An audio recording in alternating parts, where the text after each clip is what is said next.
Bonjour la francophonie rôliste, moi c'est Poro, bienvenue dans cette nouvelle vidéo. Pour se remettre tranquille, on va faire du classique. Une sorcière elfe qui contrôle les plantes et la nature. Allez, on y va pour la suite. On voit une princesse elfe à la fois fière et puissante.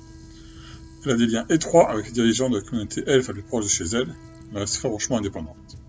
Elle a une empathie unique avec la forêt autour d'elle, ce qui lui vaut un respect particulier de la part des autres elfes.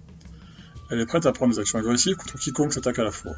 Autant vous dire que les wannabe boucherons du coin sont partis pour de gros problèmes. Sinon, elle peut renseigner les curieux sur tout ce qui se passe dans cette forêt. Odeur, type de parole, ton de voix. Orva est une elfe à la sensibilité enivrante. Elle est belle et elle le sait. Sa démarche est hypnotique et envoûtante. Sa peau est pâle, voire évanescente, ses yeux d'un vert de jade et ses lèvres larges et charnues. Elle a des cheveux mi-longs, noirs et ronds. Quand les joueurs la rencontrent, elle est en train de faire le tour d'une clairière pour déposer des cristaux aux points cardinaux, tout en les dédiant aux divinités elfes. Elle sent la rose et le sous-bois, et son odeur reste présente longtemps après qu'on l'ait quittée. Orva a une voix puissante, profonde et assez grave. Elle ponctue ses phrases des noms de divinités elfes et de bénédictions diverses. Informations sur le setting qu'elle peut mettre en avant.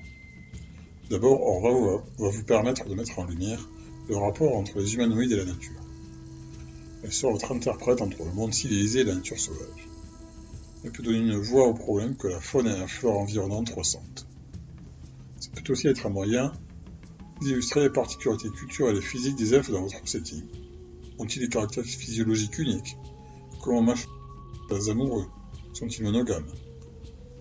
Bien entendu, elle peut servir d'exemple pour le fonctionnement de la magie dans votre univers, en particulier de la magie liée au pouvoir de la nature. Pour finir, on va se répéter, mais chaque PNJ est femme, et surtout la manière dont elle est traitée par les autres, illustre la place des femmes dans votre univers. Accroche de scénario.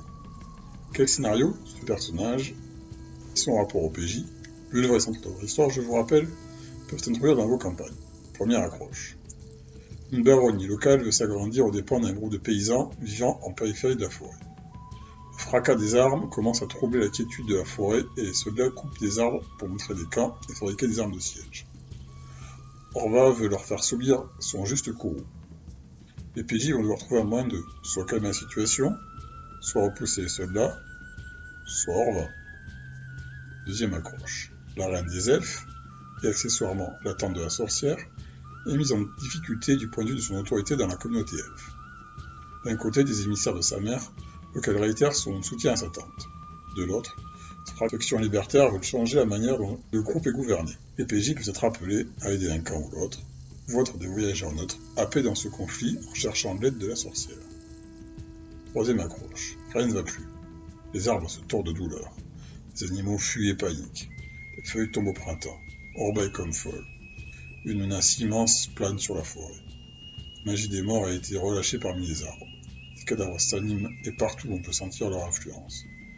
Les joueurs devront à la fois canaliser la juste colère d'Orva pour éviter les victimes collatérales et l'aider à localiser l'origine de cette contamination pour l'éradiquer. Réinterprétation du personnage dans un univers différent. Comment utiliser Orva hors de la fantasy.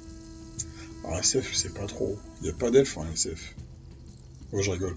Vous avez sûrement une espèce d'alien sage à pouvoir aussi de l'espace pour prendre la place.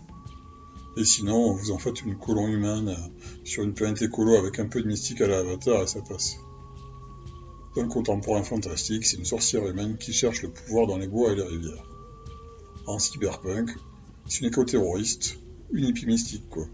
Elle garde la dernière forêt en existence avec ses copains. Dans les années 20, c'est une fille de bonne famille qui fait tourner les tables et parle aux esprits. On rajoute un petit retour à la nature en mode naturiste et roule ma poule. En western, on est sur une forte influence d'un style américaine. Encore une fois, on évite de faire nawak avec les vraies cultures des vrais gens. On se renseigne et on crée une tribu fictive.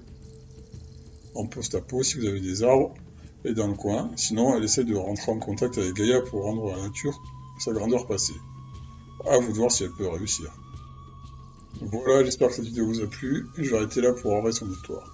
Si ce personnage vous donne envie de l'intégrer dans vos campagnes, n'hésitez pas à le dire en commentaire, et à vous abonner. En attendant, c'était Poro qui vous souhaite à tous de bonnes parties et plein de bonnes choses d'ici la prochaine fois. Ciao!